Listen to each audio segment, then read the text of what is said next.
Yo, what's up guys? It's Noah here, and in today's video, I'm going to be talking through some MLB player props I like for today on Prizepicks for Friday, July the 15th. We do have a full Friday night slate, full 15-game slate tonight, so there are plenty of games, plenty of options. And I found three props that I like taking a first look at the board on Thursday night. I will say that right now, at the time I'm making this video, Prizepicks actually does not have their pitcher props up yet. I'm recording this video at 1:15 a.m. Eastern time on Thursday night, and I'm a little short on time tonight. I didn't want to go 2 days without uploading. I didn't make a video for Thursday slate, and I definitely wanted to get a video up for Friday, but I don't have a ton of time to sit around and kind of wait for the pitcher props to get added, so I really wanted to focus on the hitter props for today. I've been looking at the board for the past hour or two, and I found three hitter props that I like for today, so we're just going to focus on hitter props. I will say that since we're doing just hitters today, I would recommend playing a little bit lighter. Hitter props do carry a little bit more variance just because they are a little bit tougher to predict. There's a little bit more randomness when it comes to predicting a hitter's a hitter's performance. Just because even the best hitters in the league, they can go 0 for 4. They can put up a 0 any night.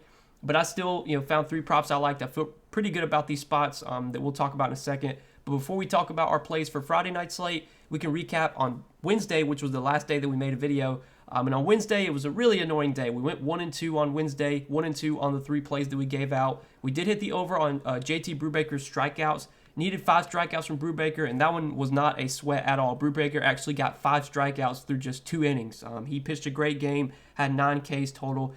The two plays that missed, though, were, man, there were some tough ones. Luis Severino, we took over 6 strikeouts for Severino, and I'm sure you all saw, he got injured in that start. He only pitched 2 innings.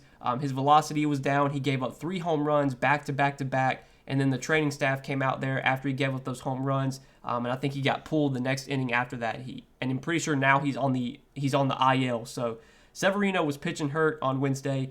Only went 2 innings, got pulled, had just 1 strikeout through those 2 innings.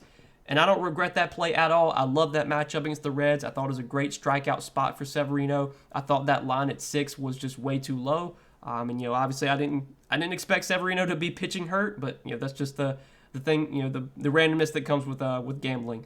You accept those losses. Those are tough losses all the time. You never feel good about those. I felt good about the spot for Severino. Unfortunately, he was pitching hurt. Only got 1 strikeout. Only pitched 2 innings. Had to get pulled from the game. And then the other play that missed, this one was so annoying. We took the over on Christian Javier's fantasy points. We needed 37 fantasy points from Javier, and he had 32. And man, if you told me before the game started that Christian Javier would have 10 strikeouts, I would have felt great about him getting 37 fantasy points. 10 strikeouts alone is 30 points. So, if he gets, if he pitches 5 innings, that's 15 additional points. If he only gives up, 3 runs, that's still, that's still like 36 points. Obviously he, could have gave up just 2 runs or 1 run. He pitched just 3 2/3 innings, which was crazy. He threw 96, 97 pitches, couldn't even get through 4 innings because his pitch count was just so high. His control was off. He was walking batters, and that's what really hurt him. He just couldn't pitch deep into the game. He was still getting a ton of strikeouts. He was basically striking out every batter that he faced, or almost just about every hitter that he got out was out via strikeout. He recorded 11 outs, and 10 of those 11 outs that he got were strikeouts, which is crazy. But he had 32 fantasy points, pitched 3 2/3 innings, had 10 strikeouts, did give up 3 runs though, came up just short of his projection, and that was just a tough beat, man. If you told me before the game started Javier would have 10 strikeouts, I would have said, yeah, no doubt he's got 37 fantasy points. And it was just one of those weird days where he just didn't pitch deep into the game, gave up 3 runs as well. So a tough day on Wednesday, but we're going to bounce back for Friday slate, guys. Hope you guys, as always, enjoy these videos. Hopefully they do help you. Even on the days where we lose, I hope that, my reasoning behind each play is always something that, you guys can feel confident in. I do want to feel like I'm always giving out good bets. I'm always giving out good reasoning behind my plays as well. And I feel like, especially a day like Wednesday, those are just tough outcomes that you can't really predict. Severino getting injured, Javier getting 10 strikeouts but only pitching 3 innings. Who would have expected that? But yeah, let's talk about Friday slates real quick. Hit that like button, guys. Hit that subscribe button if you have not yet. Also, if you're new to Prizepicks, check them out. Sign up. Use promo code NOAH. Get your first deposit matched up to $100. And also, if you want to get more Prizepicks play from me, I do provide more Prizepicks plays over on Patreon. You can check that out. It is linked down below in the description if you are interested in that. But talking through our plays for today, we're going to start off in the hitter fantasy score category. Got a one hitter fantasy score prop that I like, and then I have two total bases props that I like. So for hitter fantasy score, we're going to go down to the White Sox. I think it's a sneaky good spot for the White Sox today, going up against Devin Smeltzer. And I'm really liking the over 7 fantasy score for Jose Abreu. Jose Abreu this season he's had a really, really good year. His numbers have been really good this season. His exit velocity, his expected WOBA, his expected batting average, his expected slugging, and his hard hit percentage. All those numbers are top 10% in the league. And you can even look at some of his batting average, WOBA, top 8% in the league. His expected WOBA is top 4% in the league. Again, hard hit percentage. Like, Abreu's had a really, really good year this year. There's nothing really, like, all of his numbers are great. Even like his strikeout rate, he's really lowered his strikeout rate this year. He hasn't been striking out nearly as much, just 15%.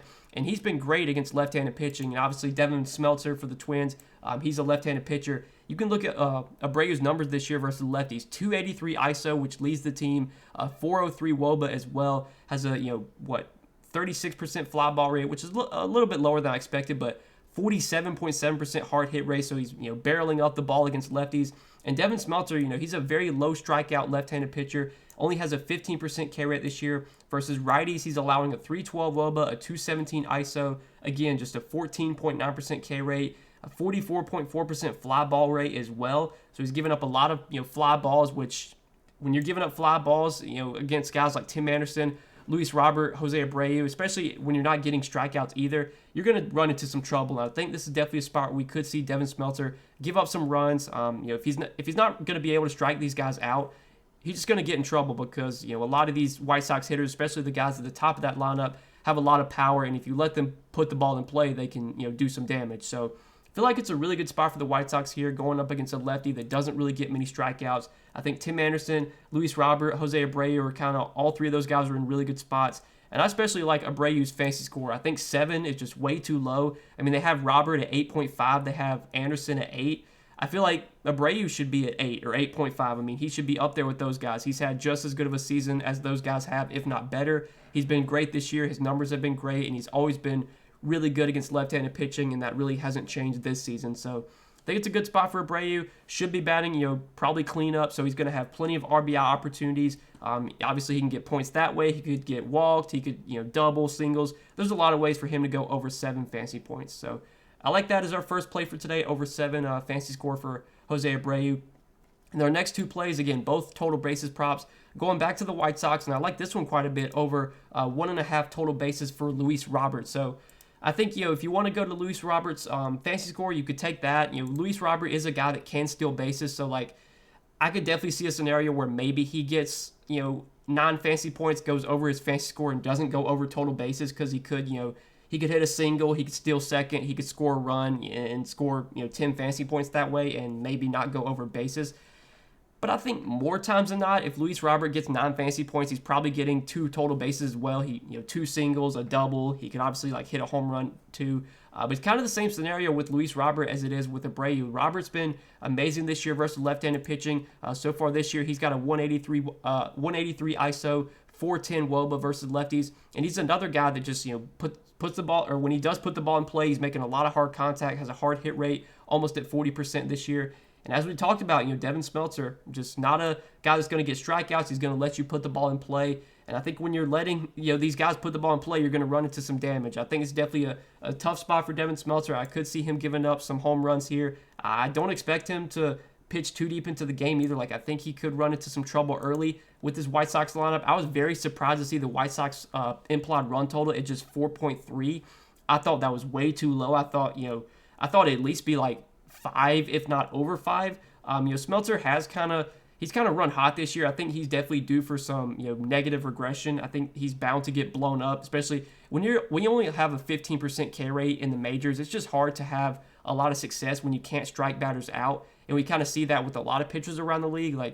A lot of the best pitchers in the league are all great strikeout pitchers. There's not many low K pitchers that are elite anymore. You have to be able to get guys out. You have to have swing and miss stuff, and Smeltzer doesn't have that. So I think when you're letting Tim Anderson, Luis Robert, Jose Abreu put the ball in play, it's gonna, a lot of times it's gonna be when the ball's getting put in play, it's gonna be hit hard. It's gonna be hit very far. Could see him give up a few home runs here. I think the White Sox will put up some runs today, and I do like the over 1.5 total bases for Luis Robert. Also, you could go with his fantasy score as well, but for the sake of this video, we're just going to go with total bases over 1.5.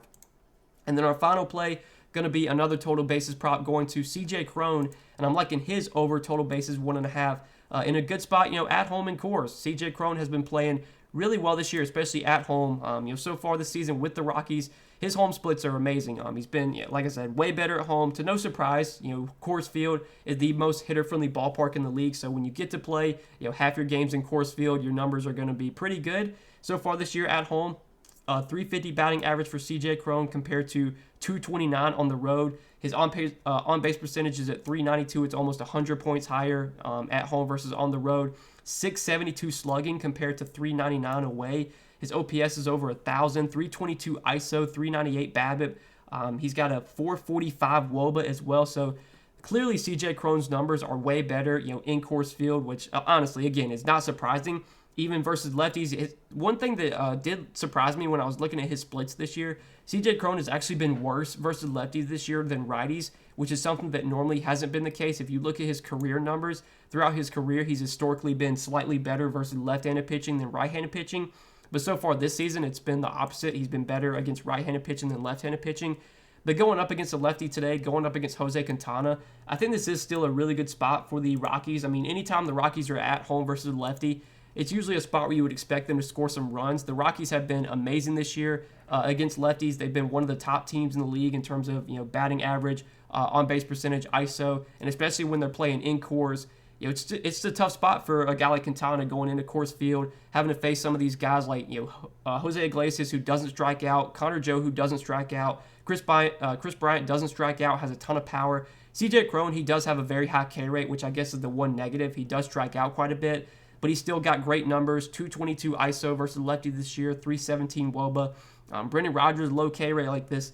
This Rockies lineup is sneakily pretty good versus lefties, especially when they're playing in Coors Field. Quintana, I mean, he's just kind of like an average pitcher. This season versus right-handed hitters, he's allowing a 317 WOBA, 152 ISO. Only has a 19% K rate versus righties. He does strike out lefties a lot more than he does right-handed hitters. And obviously, this Rockies lineup it'll probably be all righties out there. Maybe they throw out one or two lefties, but I think this is definitely a spot we could expect Jose Quintana to give up some runs. Right now, the Rockies have a 5.8 implied run total.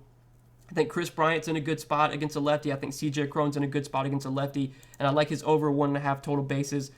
Cron's been playing, again, really well at home this year. I was looking on StatMuse. So far this season, he's played 48 games at home. He's gotten at least 2 total bases in 29 of those 48 games, so about 60% of his home games this year, CJ Cron has gone over he's gotten 2 total bases or more. So that was another thing that I looked at before I started making the video. But do like this spot quite a bit for the Rockies. Like this spot for CJ Cron. Anytime he's at home in Coors versus a left-handed pitcher, usually I'm kind of going to look to target some of his props, and I do like his over total bases for today. So these are our 3 props for Friday night's MLB slate. Again, guys, I'm recording this video at around 1:30 Eastern time on Thursday night, late Thursday night. Prizepicks doesn't have their pitcher props up right now. Normally, I would talk about pitcher props, but they're kind of a little slow to the ball today, and I'm kind of short on time. I don't really have a ton of time to wait around for them to add pitcher props, so I'm just going to focus on some hitter props today. Like I said at the beginning of the video, hitter props do carry a little bit more variance, a little bit more randomness, so I would recommend playing a little bit lighter today than you normally would if you're going to tail these 3 plays. But I still do feel good about these 3 plays. As always, all the plays I give out in this video, I'm putting my own money on these plays, and I'm always going to feel confident what I put out there to the public. So with that in mind, hope you guys enjoy this video. I hope it helped. I hope you guys got a little bit of value out of this video. But good luck tonight, guys. As always, I appreciate you watching.